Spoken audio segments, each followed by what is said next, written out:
صاحبزادہ فرحان کے بیٹ سے فائر کرنے کے انداز پر بھارتیوں کا روایتی رونا دھونا، لیکن گودی میڈیا ایم ایس دھونی کا ایسا ہی جشن منانا بھول گیا۔ صاحبزادہ فرحان کہتے ہیں جشن کا خیال اچانک آیا، سوچا کچھ نہیں تھا، لوگوں کی باتوں کی پرواہ نہیں۔ میچ کے دوران بھارتی تماشائیوں نے کوہلی کوہلی کے نعرے لگائے تو حارث نے اشارے سے رافیل گرائے۔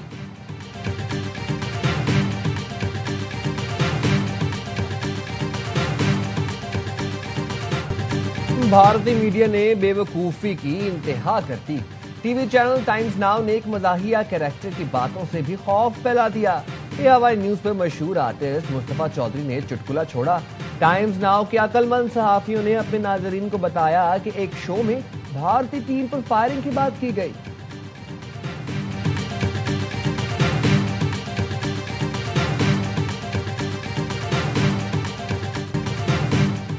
پاک جنوبی افریقہ women's one day series, Pakistan clean sweep سے بچ گیا۔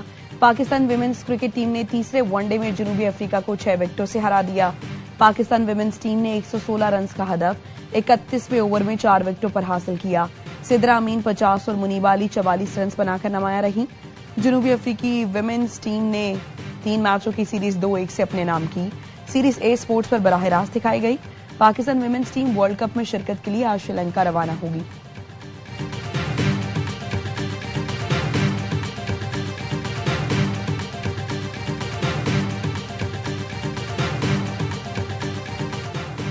پاکستان ہینڈ بال ٹیم کا شاندار کھیل، مالدیو میں ہونے والی کامن ویلتھ بیچ ہینڈ بال چیمپئن شپ جیت لی۔ فائنل میں سری لنکا کو 2-0 سے پچھاڑا۔ قومی ٹیم پورے ایونٹ میں ناقابل شکست رہی۔ گرین شرٹس نے ڈاؤن میچ میں بھارت کو بھی آؤٹ کلاس کیا تھا۔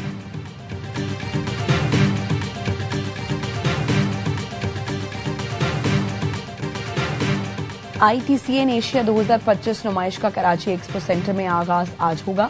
افتتاحی تقریب میں وفاقی وزیر آئی ٹی اور ٹیلی کام شزا فاطمہ شرکت کریں گی۔ نمائش میں برطانیہ، ترکی، آذربائیجان، سعودی عرب، چین، امریکہ اور دیگر ممالک کے وفود شریک ہوں گے۔ نمائش ایس آئی ایف سی کی معاونت سے وزارت آئی ٹی اور ٹیلی کام کے تحت منعقد کی جا رہی ہے۔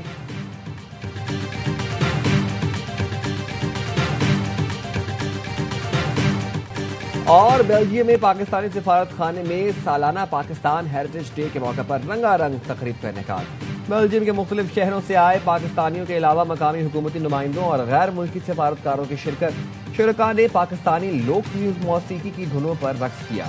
غیر ملکی مہمانوں نے پاکستانی کھانوں کی کھل کر تعریف کی۔ کشمیر کارنر کے نام سے لگایا گیا اسٹال شرکاء کی توجہ کا مرکز بنا رہا۔